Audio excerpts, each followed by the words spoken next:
नमस्कार मित्रांनो, स्वागत आहे तुमच्या एका नवीन माहितीपूर्ण व्हिडिओमध्ये. मित्रांनो, तुम्ही बांधकाम कामगारसाठी नव्याने नोंदणी करणार असाल किंवा रिन्यूअल करणार असाल, तर तुमच्यासाठी महत्त्वाची अपडेट आहे. कारण 15 ऑक्टोबर 2024 पासून नोंदणी बंद करण्यात आली होती आचारसंहितेमुळे. पण आता ही नोंदणी सुरू करण्यात आलेली आहे. पण तुम्ही स्वतः ही नोंदणी आता करू शकणार नाहीत. तुम्हाला नोंदणी करण्यासाठी तालुका कामगार सुविधा केंद्रामध्ये जायचं आहे. सोबत जाताना तुमची मूळ कागदपत्र घेऊन जायची आहेत. 90 दिवसाचं प्रमाणपत्र घेऊन जायचं आहे. तिथे जाऊन तुम्हाला आता नोंदणी करायची आहे.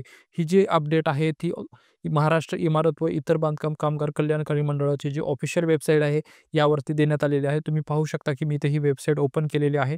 तुम्ही इथे पाहू शकता नव्याने नोंदणी नूतनीकरण अर्ज संगणक प्रणालीवर सादर करण्याकरिता नजीकच्या तालुका कामगार सुविधा केंद्रामध्ये उपस्थित राहावे अशी इथे अपडेट देण्यात आलेली आहे. तर मित्रांनो, तुम्हाला डॉक्युमेंट्स घेऊन या सुविधा केंद्रामध्ये जायचं आहे आणि तिथे जाऊन नोंदणी करायची आहे. मित्रांनो, याबाबत जर काही नवीन अपडेट आली तर मी माझ्या चॅनलवरती तो व्हिडिओ अपलोड करणार आहे. त्यामुळे व्हिडिओला लाईक आणि चॅनलला सबस्क्राईब करून घ्या अशाच माहितीपूर्ण व्हिडिओसाठी. व्हिडिओ शेवटपर्यंत पाहिल्याबद्दल धन्यवाद.